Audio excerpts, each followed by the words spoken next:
Fucking loud. Do you want me to do like a count in and then someone starts? Yeah, no, we could just go for it. All right. Hello, welcome to Native. This is our podcast series, and this is our first episode. We've got Josh on the panel here. He's our guest artist. He goes by the name Flux. Oh, they've changed to Subfilla now recently. Oh, is it? Yeah. Oh, It's been rebranded recently. Okay, sorry. So Subfilla. it's Subfilla, Yeah. but it used to be Flux. That's if anybody it, knows him previously under that name. Yeah. And we've got Ross here on the panel with me, and Anthony running audio in the back with us. Hello. So how's things been, man? Like, It's been good, man. Been pretty good. Been working on a lot of music. Been pretty busy the last couple of weeks. yeah. What have you found current this year since like 2019? Have you been planning some projects or EPs or anything like that? No albums or EPs or anything, but just a lot of singles. I'll probably work on something like that a little later. But at the moment, just trying to focus on kind of getting my sound out and I guess shaping the sound that I want people to kind of identify as Subfilla. Yeah, that's always hard finding your sound. That's the big one. I feel like I found my kind of thing. Yeah. And that's why I wanted to change from Flux to Subfilla. Yeah. Whereas, before with Flux, I was just kind of doing Dabbling a little bit and bit of everything. bit of everything. And then now it's, towards the end of 2018, I figured it out and I was like, this is what I dig, which is like the halftime bassy stuff and a bit of drum bass. Yeah. And that's what I'm trying to focus on now. Was that solely like, obviously that's your bread and butter, but were you sort of dabbling in other genres and whatnot? Or was it just sort of involving yourself in sort of the drum and bass gigs in Perth? Yeah, I'm trying to be more in that kind of scene, like the drum bass scene, and just the bass scene, but not so much like dubsteppy bass or anything, but more drum bass than anything. But I'm always open to experimenting and going out of things, but I just find what I enjoy the most is like the kind of halftime tempo, the halftime kind of rhythm. Yeah.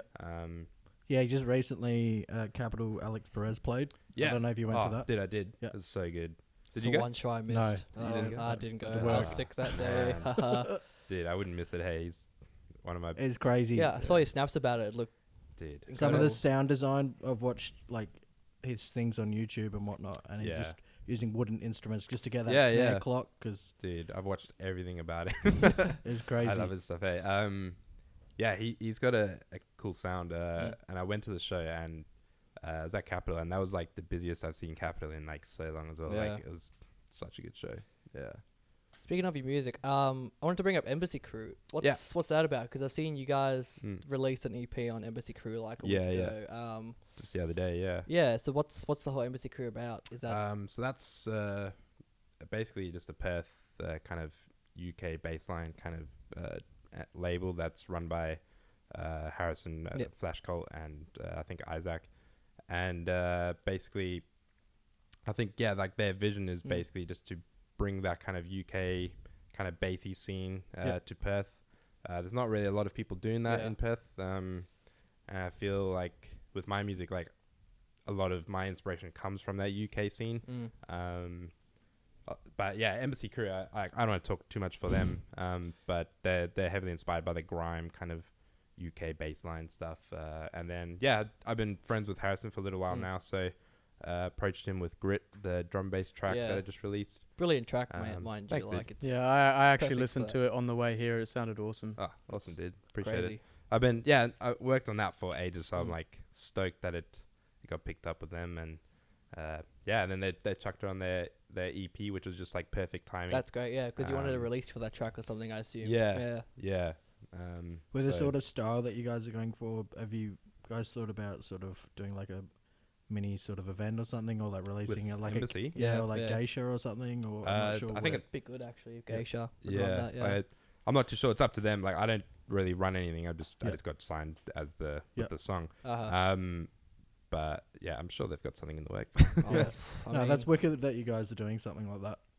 It's really good to see, just from all like areas of the bass music scene. Yeah, there's dubstep, drum and bass. Yeah, for sure. Like even I'm not sure about the trap, but like I know with house and stuff, like there's all these artists coming through, large and small. Sure. Well, like even Psytrance is making a return in Perth now with the like. I don't think it ever left. I mean, look, it's just always been in the back streets. I've walked in at like Gilks one time for an event, and I was like, "Holy crap!" Like I didn't realize how big like this like sort of community gets, and it's like the production and the setup. Like all the eye candy stuff, they go into it like really deep. Well, like they're bringing 2 doof artists for a recent event here in Perth. It's Stank and Triplet actually is playing. And it's crazy to think that like Psytrance is now becoming a mainstream thing again in the city. It's been gone for such a long time. I wouldn't say it's remolded. Just getting remolded. Probably I wouldn't say it's like come back. I feel like it's been there. Like I've heard about just more underground. You guess. Just a lot more underground and. Obviously for like legal reasons as well. Let's be honest, So it's definitely been underground. But it's I think a lot of those kind of people in that scene are trying to bring it out more and make it a bit more public. Yeah, for sure. Yeah, but there's a ton of trance, psytrance DJs, producers all around Perth. There's been like the transition events. I think they're starting to become bigger. Like the hardstyles coming back. That's just with the aim of, I guess, with Native solely to find those like artists, you know, not the missing link essentially, but just artists that need a platform to sort of step up on, awesome. And then just give the community, make them aware of like there's actually some really talented people in the city. For sure. Or even the whole state, rural people as well. Like for sure. That's it. Hey, like I feel like Perth has so much talent that people just don't know about. So I dig what you guys are doing. But yeah, like there's so many producers that I know that I'm like, damn, like for example, like Wraith, right? He makes dubstep, right? Super underrated at the moment. Like exactly, right? Like he's got tracks released on labels and stuff, but I'm like, how are you not like up there, playing with understandable, this, you know, like some of the best production sound design I've heard come out of Perth in ages, and it's crazy. So there's definitely some big artists or big small artists that need some light, you know. I mean, look, someone's got to start somewhere eventually, exactly. right? Like exactly right, but that's Perth, hey. So with venues as well, like I've seen you've been playing a lot of venues, like, you know, you've been playing Liquids, well, you used to play Liquids for a while back, now, and you're still at Brass. And I don't even know if Liquids are still around. Are they? No, Liquids are still going. It's still. I Liquid. mean, look, it's still Liquids, but I heard that they were closing like last year, so I don't know. No, that's probably just the event. Okay. But so like you've been obviously playing a lot of Brass Monkey, and you've obviously had sets at Capital. Like, can you explain sort of just your methods around? Like, do you have any preset rituals? You know, do you like jump on, like DJ and stuff? Like, do you secretly sit behind the like curtain and like eat a packet of jelly beans or something, or like, you know? Oh man, who knows? No, I don't have any like rituals going into a set. Definitely more like premeditated. Just things to like sort of if you get nervous, like calm your nerves. I like when it comes to like brass and local kind of gigs like that, like I don't have any nerves. A lot of those gigs as well are just on the fly, like just having a good time. Just enjoying it, getting the vibe. And I feel like, and that they change every week. Like I'm there every week, but each gig changes. Like this last week, I ended up playing like bass house the whole set pretty much, and it just worked. Really? Right? Yeah. But the week before it was strictly hip hop, like, you know, and that's not me. It's just I'm trying to feel what I vibe and what are the people vibing. Yeah. And going off that. But when it comes to doing shows as like Subfilla and at Capital and those kind of spots, that's a bit different. I'm a lot more nervous for that because I'm there to, you know, present to showcase something yourself. And try out even new tracks and see how they're going to react to it. Exactly. Yeah. So I think playing my own tracks is when I'm most nervous on stage. I get nervous. It's always before. that criticism. It's like, is it gonna go well? Is it not? There's always one guy in the corner just with guns. Yeah, the one guy sitting there. Yeah. So that's a good feeling. But when I'm on the stage, nerves like almost pretty much just I'm just in the zone. It's just the first 30 seconds because you're just like, fuck. Yeah. Checking the mixer and everything. You're like, oh, is everything alright?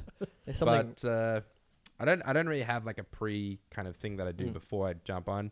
I just have a bunch of Red Bull and just send it like just try and have a good time. Hey, ease my mind. Even before to be honest, this is probably the one thing I do is before I'm onto like a big show or something. If I'm driving there, it's like silence. Like I don't have any music. I might even have like jazz or something, like something just chill. That's really interesting. Yeah, that's something different. I'm usually blasting like dubstep in the background. Liquid DMB. Yeah. Sometimes. Like it's just that I think I'm trying to just calm my nerves and just think clearly and stuff. Usually had a couple of drinks as well, so it's like just chilling. But I'm about to have like hours of just ear blasting music. Yeah, true. So I just want to have some silence. And then at the end of the night, when I'm on my way home, silence again. Yeah. Like no radio, nothing. Well, look, you're probably deaf jazz. after the events anyway, Exactly. so I can't hear the music on the way home. Yeah. You don't get to sleep for the next day. Tinnitus sets in. Exactly. But you must see some pretty crazy locals out there as well, in your local gigs. Of course. Like especially the brass and that kind of stuff. There's always interesting kind of things around. Yeah. But that's what makes it fun. Well, I mean, last time I was there, I fell down the stairs, so I was probably like... At the brass? Yeah. Talking about the brass, did you hear about that chick that she got stuck in the elevator at the brass? There's an elevator in the brass? Right? Where? It's a dumbwaiter, the dumbwaiter, whatever it's called, that sends the food up. And what? She got stuck inside of that. She climbed in. It was when Post Malone rocked up at the brass. I don't know if you knew. He was at Amps as well that night. Yeah. And it was on like a Thursday or something. He just rocked up before his gig somewhere and just chilling, man. Like rocked up, like literally had a drink. No one knew what was going on, and then they put him in like a VIP room. And this chick apparently tried to get into this elevator to get up into the room. And it's got like a max limit of like 8 kilograms. And she got stuck halfway. That to call like the fire brigade and everything. What? Far out. And why wasn't this in the paper? I know, right? It's on the news, dude. That's so exciting. All we could talk about when I went back to work. But and apparently the other funny thing is the elevator doesn't even go anywhere near the room that he was in. But she was trying to get in, and I'm like, what? Look, that's such that's such a Post Malone thing to do, though. Like, just randomly rock up without even telling anyone. Yeah. Well, props on her. Look, at least she tried. You know, she should have got in. Was she with the crew? They should have given her access. Was she just trying to get in? Sorry? Was she trying to get to his room, or was she with them? Oh, okay. No, yeah, she wasn't. She was just random. Oh, fuck. She should have been given access. The funny thing, because when I heard about it, I was like, there's an elevator in the brass. That's what I was like. Nah, she should have been given access just for that. Yeah, I know, right? Like, I would have given her access to Post Malone. Be like, you've been stuck in the dumbwaiter. Like, just go. Dude, that place always has stories. I tell ya. But what other events have you got? Anything coming up or anything like that, or are you just sort of focusing in the studio a little bit? Yeah, I've been pretty much focused on music for quite a while now. The last couple of weeks. The only thing that I've got currently set in stone is Oktoberfest through one of the unis that we'll be playing at. I thought you meant the one in the gardens. I was like, nah. Big ups for that. I don't think that already vibed too well. To drum and bass. Yeah. And look, you never know. We'll see. But other than that, not yet. We've got a lot of stuff that I'm getting booked for, but I just don't have any dates yet. Everything's kind of up in the air. Just seeing how it goes. But I've been focusing a lot of music. I haven't really even approached people up until like the last 2 weeks for any kind of gigs. Sort of just focusing on like getting new music out, I'm guessing. Yeah. Just trying to figure it all out for myself as well. And, that's what I guess we're all doing. Just that hard stage of trying to figure out your sound. And then once you get your sound, then you're like, fuck, now I need to do my marketing. And then now I need to do this, now I need to do that. And it's just layers and layers of just... There's so much that goes into it, It's crazy. And especially like I find it a bit harder even because I switched from Flux, like trying to change that mentality. Yeah, that page, and which I feel like I've done pretty all right. I mean the reach has been really good on that so far. It seems like. Yeah, so, you know, and the songs are doing really well on like Spotify and SoundCloud and everything, and getting picked up by radios and stuff, and like everyone's just kind of seems to be following it. So, pretty happy with the overall kind of thing. But it's only just begun as well, so I'm like so happy with it so far. Starting to get some traction in. Yeah. So I think that's kind of the main kind of idea that I wanted to go for with the first kind of half of this year was just get the name out, get the brand and the ideas and songs. Get people aware of it. Get it moving through social media and whatnot. Yeah. Yeah, exactly. So, but music, you know, that's where it all comes from. So, I mean, that's what I've been focusing on a lot. You know, just every night I can, spending it in the studio. And it's been good because I've got 6 finished tracks just sitting here. Just waiting to be released. That's exciting. You heard it first here. Like, it's coming. So, a couple more D&B tunes and what's a lot of halftime. Sorry to butt in. What's your methods in when you're doing, say, you know, you're mastering your mix? Yeah. And then you've got your mix mastered, like, you know, you've just mixed it. Do you usually get somebody else to do the mastering for you? Well, you master tracks for a living, don't you? It's yeah, like yeah. you run a studio, Yeah, so I do it all myself. So I run the Subfilla studio where I get people to basically send me that to get their stuff mixed and mastered. Yeah. So I pretty much just do it all myself. And yeah. Did that take obviously a couple years sort of to get your ears sitting right when you're mastering? Or is it more just you just know what you want it to hear sort of thing? A bit of both.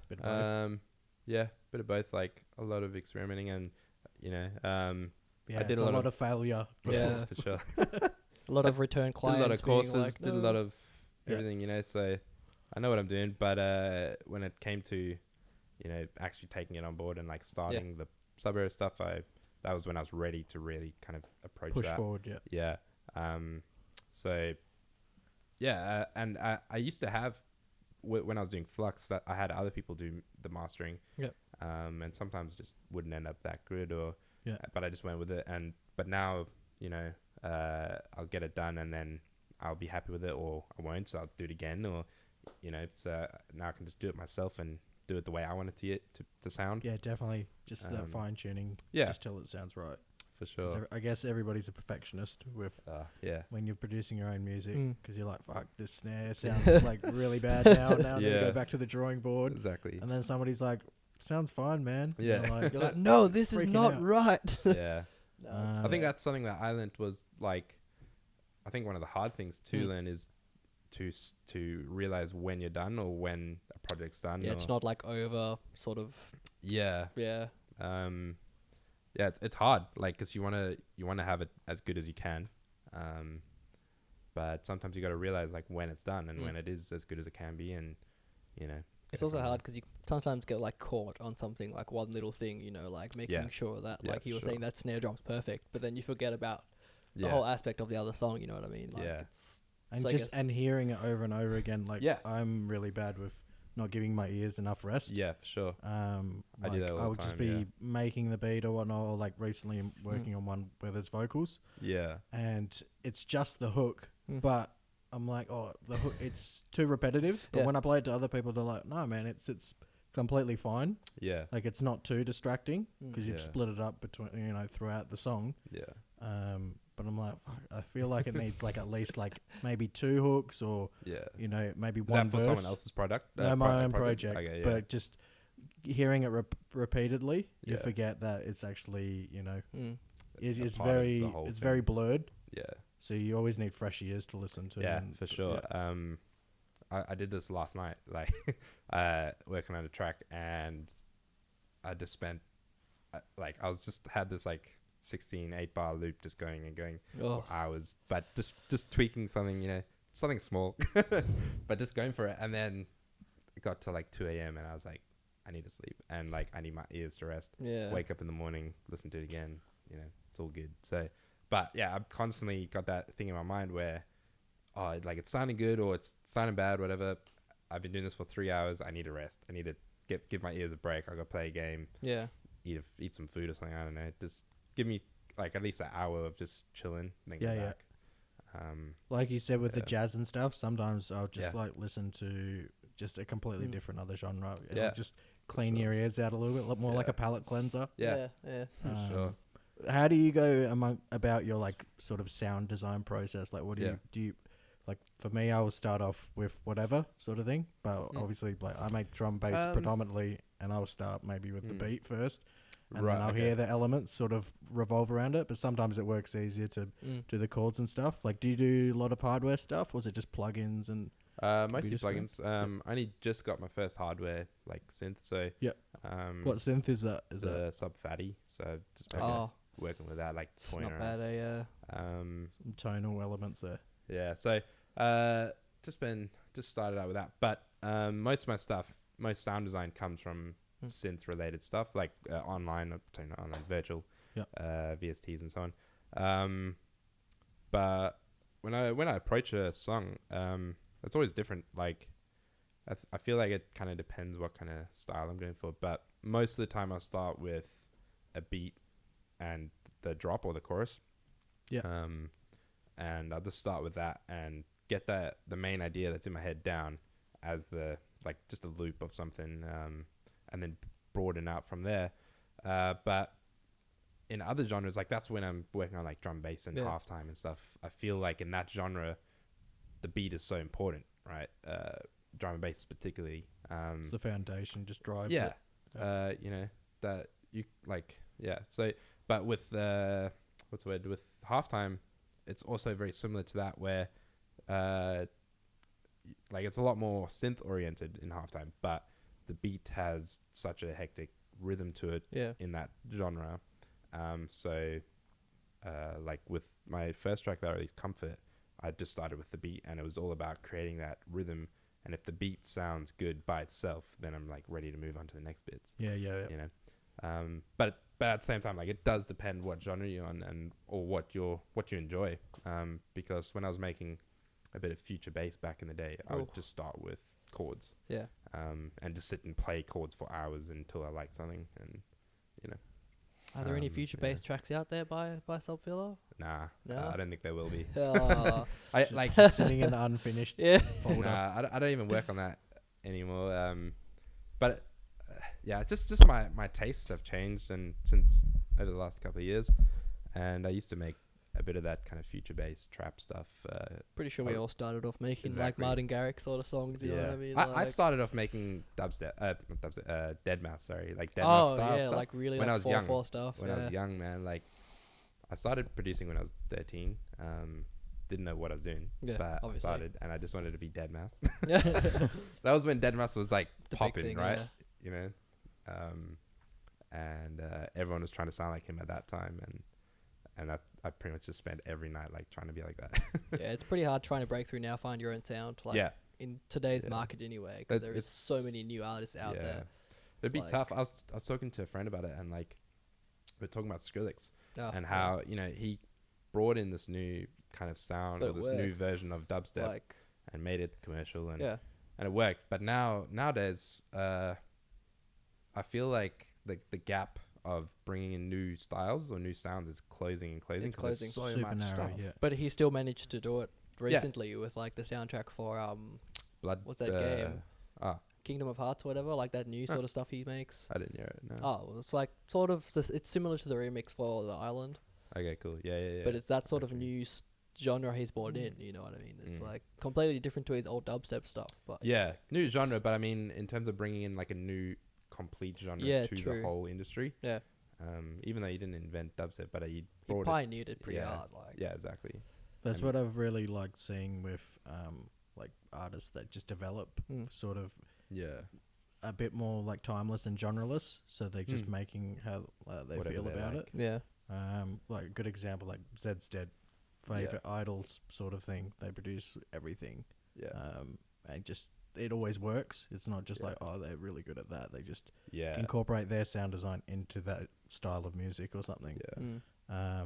And like Shock One, for example, as well, make like all these ridiculous drum and bass songs, but he's going into this just electronic music. That's how I see it. It's just this just fat distortion throughout all of his tracks. He's so good, man.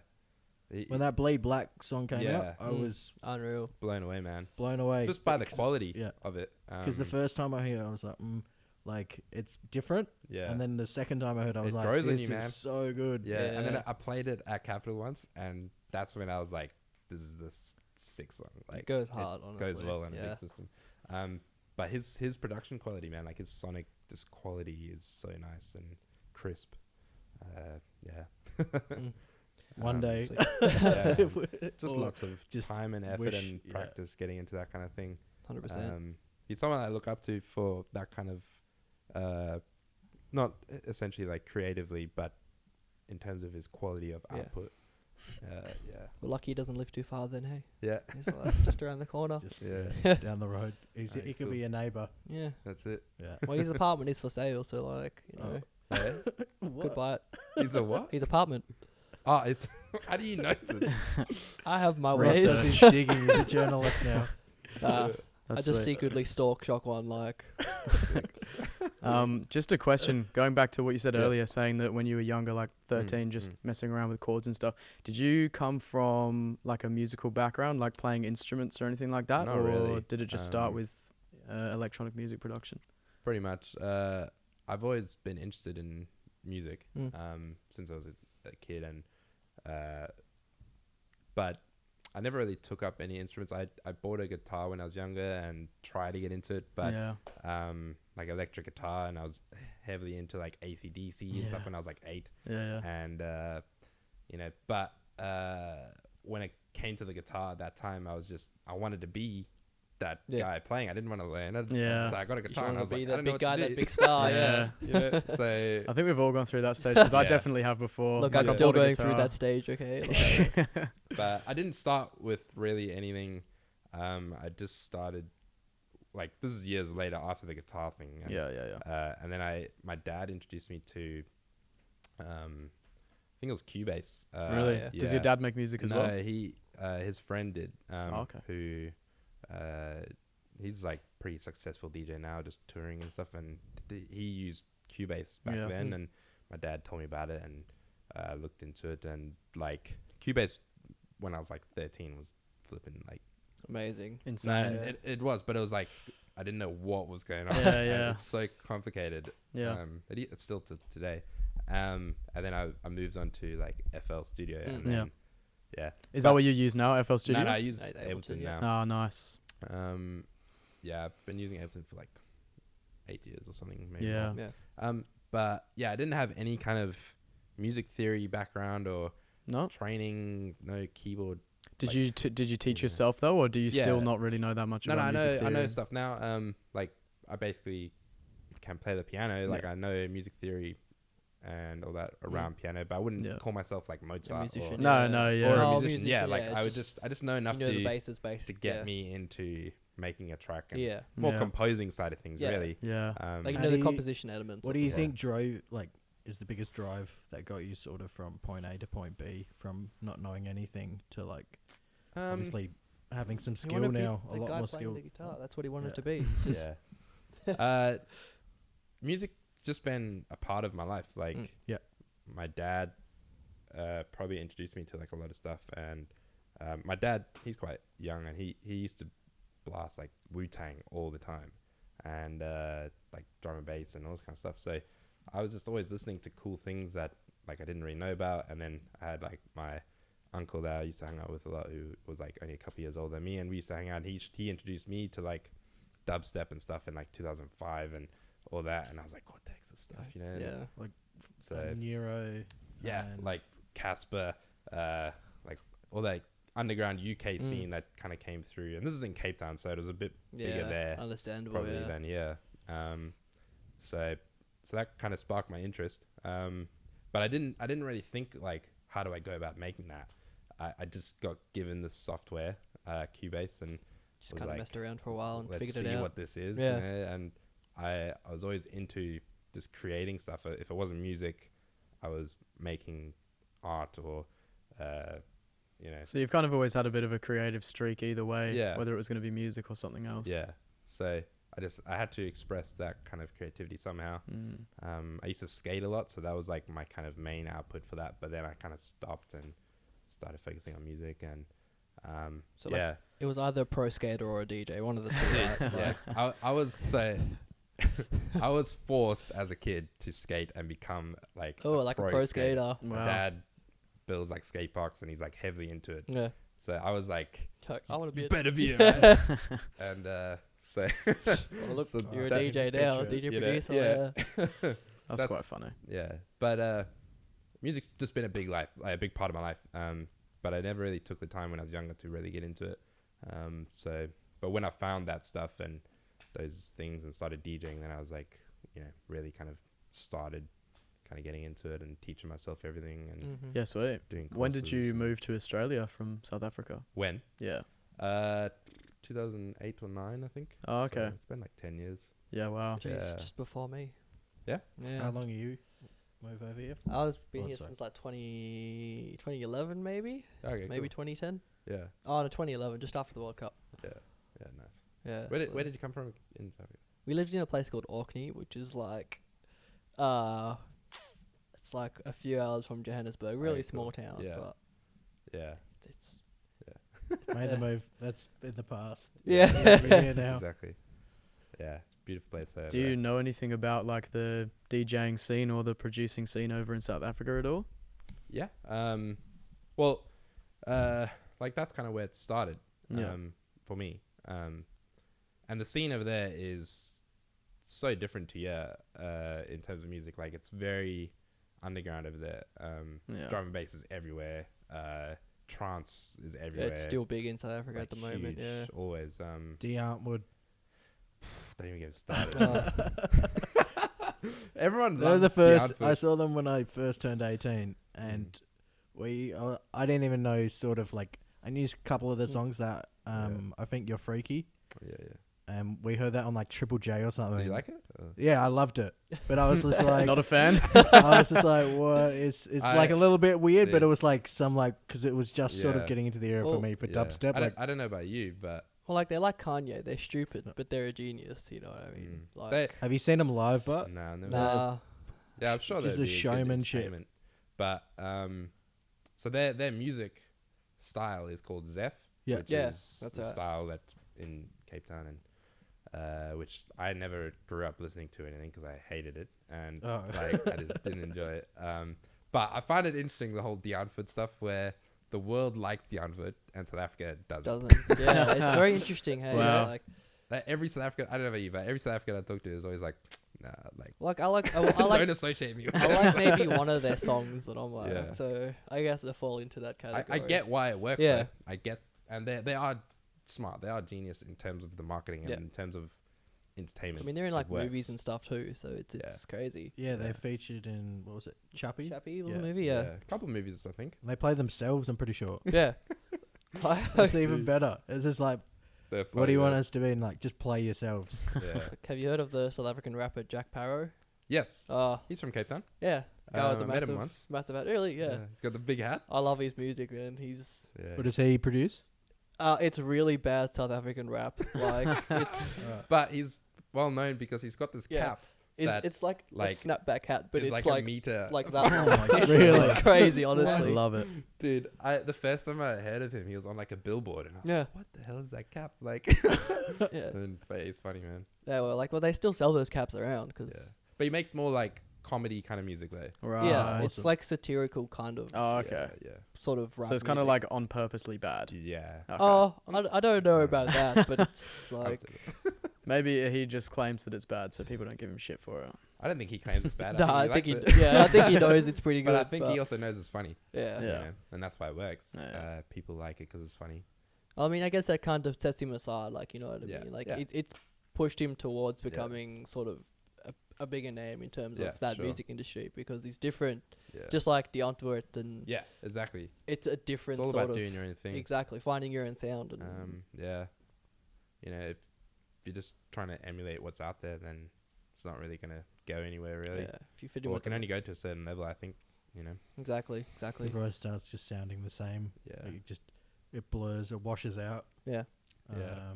That's why there's so many artists like Skrillex who have to change because It's blending in with the masses too much. yeah, like everyone wants to be Skrillex, so you know, obviously no, I don't think anyone can do it as good as him, but or as well as him. But yeah, that's why you have to change. And then there's so many people that are like, why are you changing your style? Like, I want the old banger. That's like the Getter issue that happened not long ago with Viscerial. Exactly. The whole sound. That's crazy. I saw his Facebook post about that, and I was kind of sad. I Yeah. don't really listen to his music that much, but someone who loves their stuff so much gets that much hate. It was really bad, the whole situation. But he's finally brought the tour back now. See, I love Getter's stuff, man. Like, Skrillex was the dubstep thing, and then it became too much, and then Getter came. Yeah. And then I felt like Getter was like the new Skrillex at that time. He changed the game for that side of sound as well. And like. he was making such hectic stuff, and I loved it. And then he just started releasing. Even his rap stuff that he did. What's the name Terror that he Read? does it under? Terror Read. Yeah, that's actually sick. Excellent, hey. That's very good. One of the best white rappers. Honestly, yeah. One of the few. But that was a really good song that you came out with, His Viscerial stuff is like, you can see he put a lot of like effort into that. For someone just to bag your work is pretty... I was pretty surprised that was released under Mousetrap. Yeah. Well, one of the songs were released under Mousetrap, which is... I thought it was the whole album. I don't know. I've only seen the one with, what's it? Far From... All Is Lost is the name, sorry. Okay, cool. Yeah, that's the only song I've seen released on the Mousetrap, but don't know. Who knows?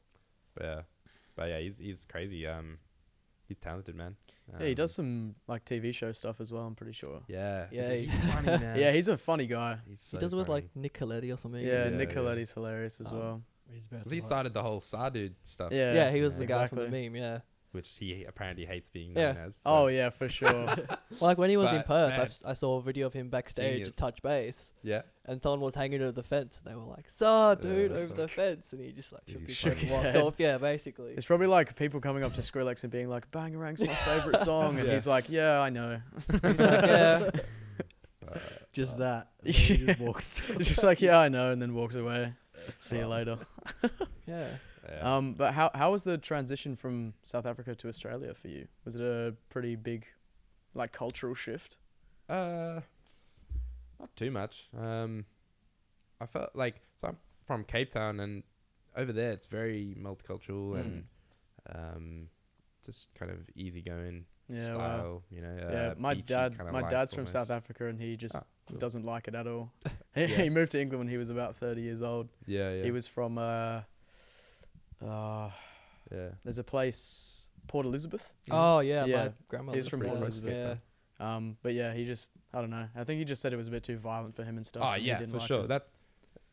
That's why we moved. Yeah. Was the violence and it's pretty hectic over there. It's worked out for the better. Yeah. You're like stop on the Armadale line. Oh yeah, dude. You're making good music now. Playing gigs around Perth. Oh yeah.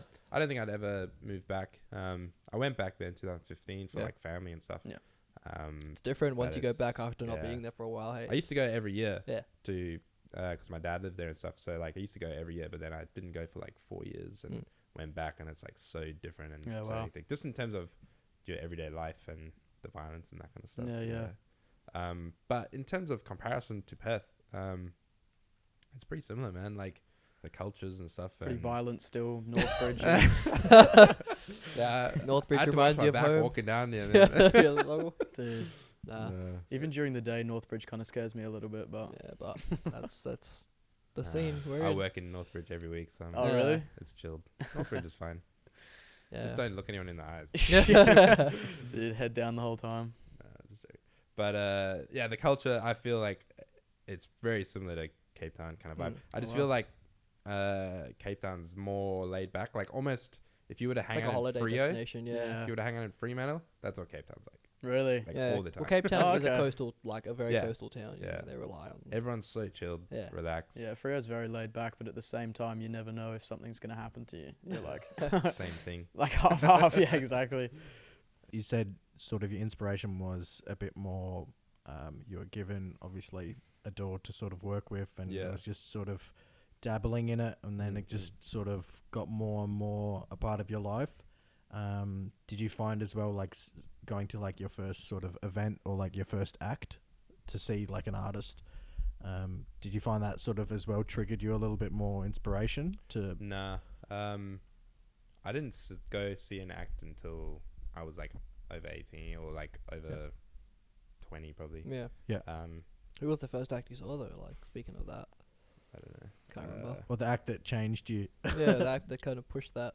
What, the Subfilla kind of thing, or just in general? Just in general, music like, production. yeah. Like I didn't take much inspiration from like concerts or live kind of things. It was just listening to music at home. Yeah. I was saying, like, music's such a big thing in my life before I even produced, so it was just kind of it was already there. Yeah. I'm just listening to music 24/7. The shows might enhance it a little bit. Yeah. But you were already. I'm not a big party guy or anything. Like, I like to DJ and stuff, but you know, I'm not too fond of going out to festivals and stuff.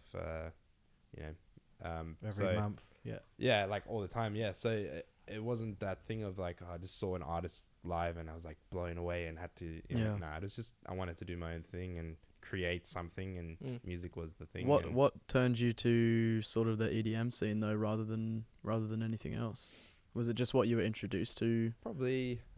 Well, so I would say like the two biggest influences over my childhood and life was hip hop through like Wu-Tang, which is basically all I listened to when I was with my dad. Yeah.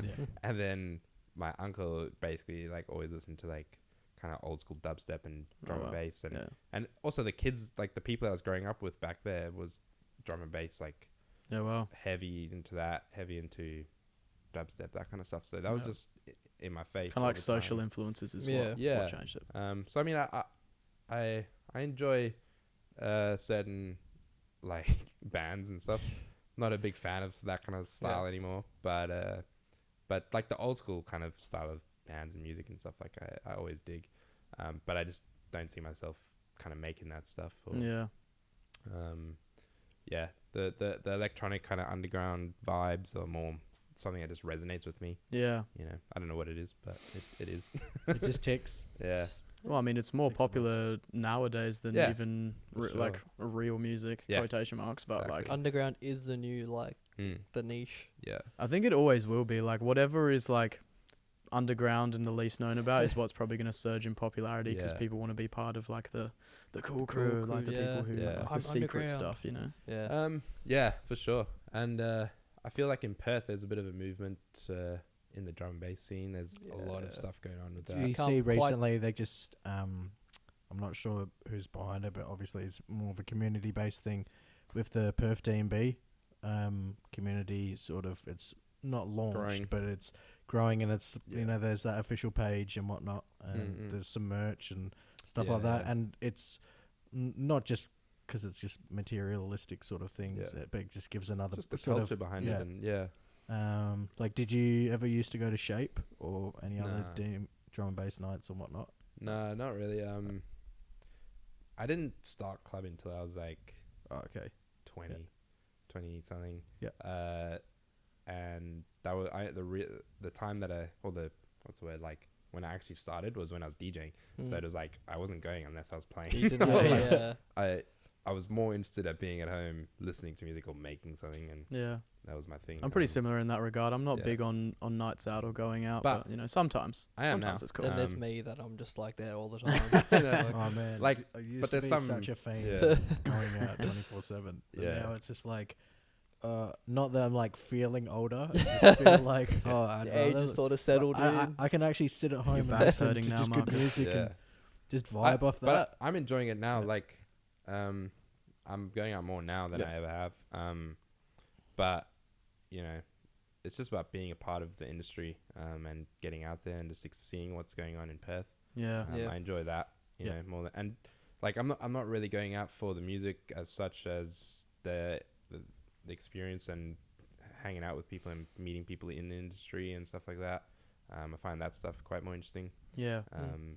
Do you like going as an audience member to a DJ set or whatever? Have you ever like seen something from the perspective of an audience member and been like seeing the DJ and being like, oh, I don't do that, but people love it, I should probably do that? Like, have you taken any like things away from being an audience member? All the damn time. I can relate to that. Like when I went to Alix Perez, I was like, he's pretty good on the mic, and like that's the one thing that I'm the same. Yeah, I can't get on I can. It's just like I just get nervous on the mic. You know, so you don't want to sound like an idiot. You know? Yeah. I feel like in my head, I feel like you don't deserve to get on the mic unless everyone knows who you are. Yeah, that's very true. Yeah. You know, so because if you say something and no one knows you, everyone's like, "Who's this guy? Why is he even?" Yeah, like saying I've been anything to right now? clubs all the time and people do that and they're like, "What the fuck is up?" Yeah, everyone's like, who? Shut up, dude. Put your hands up. And you're like, stop talking over the drop. Yeah, legit. You know? So I saw that and then, you know, but I don't know. Probably. It's probably my answer, like, maybe subconsciously you've taken some things away. Yeah. But in my sets coming forward, like I've been getting into like vinyl doing and stuff like DVS, so scratching and all that. So that's something that I've seen where I saw. That's probably one of the biggest things was I saw. I went to Zeke Beats ages ago in Perth and I saw that and it was just like so cool to watch and always been interested in it, and it's got a very hip hop vibe. Yeah, and I love hip hop, so it was like something I've been trying to incorporate into my sets. Again, like another artist that's just made it large impact on the community, like worldwide, not just Perth. He's like killing it, man. He's just almost live scratching in his mixes. Just it's crazy. Yeah. He played like the bass pod stage for was EDC? it EDC? Yeah. And like he's killing it, man. Just I love his music. Absolutely smashing it. And his music as well, like you said, it's everyone's sound design is narrowing. The gap is getting smaller, and then like, people just find like another little little niche, little gutter just to exploit some crazy sound designs. Yeah, no, he's killing it, man. And so I dig his music, and that was probably the first thing where like I was like, I want to kind of introduce that, because I feel like when I DJ, I'm more technical than I am entertaining on the mic or jumping or you know, like Will throwing Sparks cake or something. Like I'm more into the music and being in the zone and getting the decide perfect to take mix. your shirt I mean, off ultimately, and, like, that's way more important. It is, Yeah. but not a lot of people see it that way. Yeah. So I felt where the vinyl aspect was it's more technical and something to watch. Yeah. You know, it's like entertaining, but also you're like, oh wow, this guy actually knows what he's doing, sort of thing. Yeah. So I've been delving into that the last couple of weeks. That's what I really enjoyed when you can see into the booth, like when Ambar was open. Yeah. You could see when somebody's on vinyls, and you're like, oh my god, like it's crazy what they can do. It's such a different world to the normal kind of CDJ setup. Yeah. But so much fun. Like, you know. Sweet. Yeah. Anyway, thanks for coming on the panel. Oh, good, man. Thank Thanks you very much. First episode. If you want to check out more of Subfilla stuff, probably going to have his links in the description. Yeah, for you guys to check I'll out. put him in it somewhere. Yep. Maybe flash him on the green screen behind us. Who knows? We'll figure it out. Sweet. But yeah, awesome. Thanks for coming on, man. Thanks, man.